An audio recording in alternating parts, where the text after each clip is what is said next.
headquarters of common sense. Talk Radio.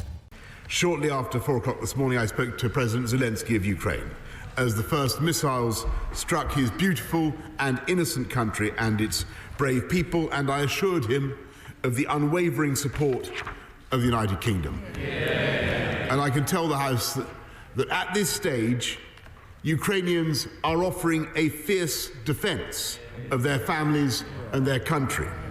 And I know that every honourable member will share my admiration for their resolve.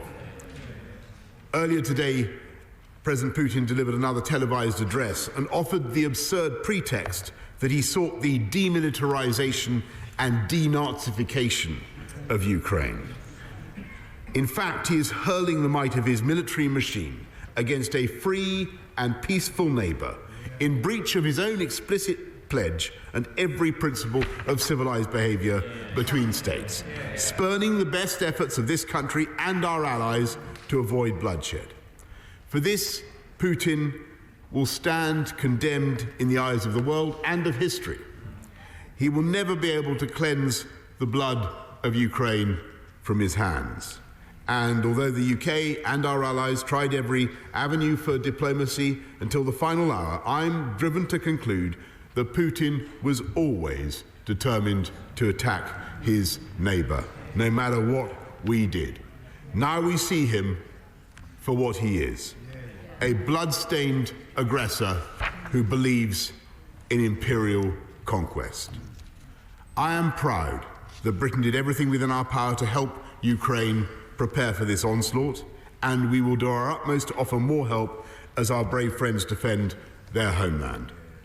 Our embassy took the precaution on 18th of February of relocating from Kiev to the city of Lviv in western Ukraine, where our ambassador Melinda Simmons continues to work with the Ukrainian authorities and to support British nationals.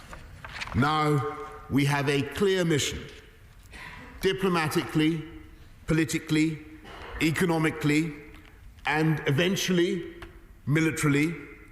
This hideous and barbarous venture of Vladimir Putin must end in failure.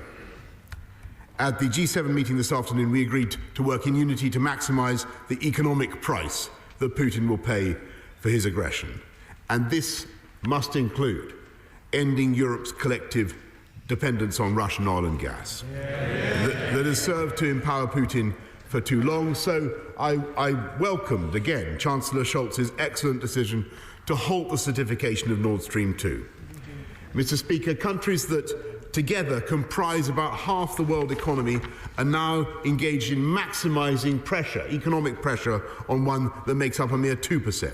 For our part today, the UK is announcing the largest and most severe package of economic sanctions that Russia has ever seen. With new financial measures, we're taking new powers to target Russian finance, in addition to the banks we've already sanctioned this week. Today, in concert with the United States, we are imposing a full asset freeze on VTB. More broadly, these powers will enable us totally to exclude Russian banks from the UK financial system, which is, of course, by far the largest in Europe, stopping them from accessing sterling and clearing payments through the UK. And with around half of Russia's trade currently in US dollars and sterling, I'm pleased to tell the House that the United States is taking similar measures. These powers will also enable us to ban Russian state and private companies from raising funds in the UK, banning dealing with their securities and making loans to them. We will limit the amount of money that Russian nationals will be able to deposit in their UK bank accounts, and sanctions will also be applied to Belarus for its role in the assault on Ukraine. Overall, we'll be imposing asset freezes on more than 100 new entities and individuals, on top of the hundreds that we've already announced. This includes all the major manufacturers that support Putin's war machine. Furthermore, we are also banning Aeroflot from the UK. Next, on top of these financial measures and in full concert with the United States and the EU, we will introduce new trade restrictions and stringent export controls similar to those that they in the US are implementing. We will bring forward new legislation to ban the export of all dual-use items to Russia, including a range of high-end and critical technological equipment and components in sectors including electronics, telecommunications, and aerospace. Legislation to implement this will be laid early next week. These trade sanctions will constrain Russia's military, industrial, and technological capabilities for years to come. We're bringing forward measures on unexplained wealth orders from the Economic Crime Bill to be introduced before the House rises for Easter. And we will set out further detail before Easter on the range of policies to be included in the full bill in the next session, including on reforms to Companies House and a register of overseas property ownership. We will set up a new dedicated kleptocracy cell in the National Crime Agency to target sanctions evasion and corrupt Russian assets hidden in the UK, and that means oligarchs in London will have nowhere to hide.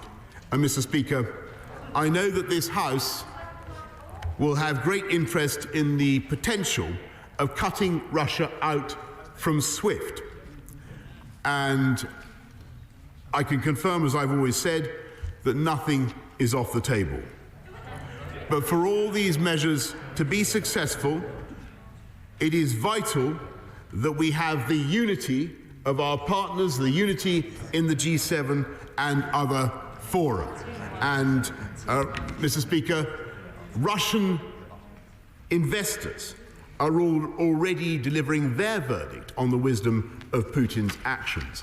And so far today, Russian stocks are down by as much as 45%, wiping $250 billion from their value in the biggest one-day decline on record. Sberbank, Russia's biggest lender, is down by as much as 45%, and Gazprom down by as much as 39%, while the ruble has plummeted to record lows against the dollar.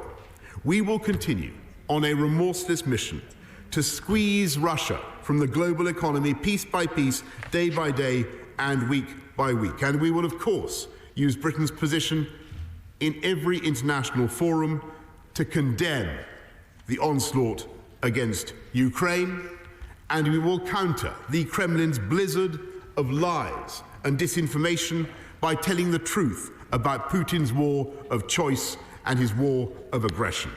And we will work with our allies on the urgent need to protect other European countries that are not members of NATO and who could become targets of Putin's playbook of subversion and aggression. And we will resist any creeping temptation to accept what Putin is doing today as a fait accompli.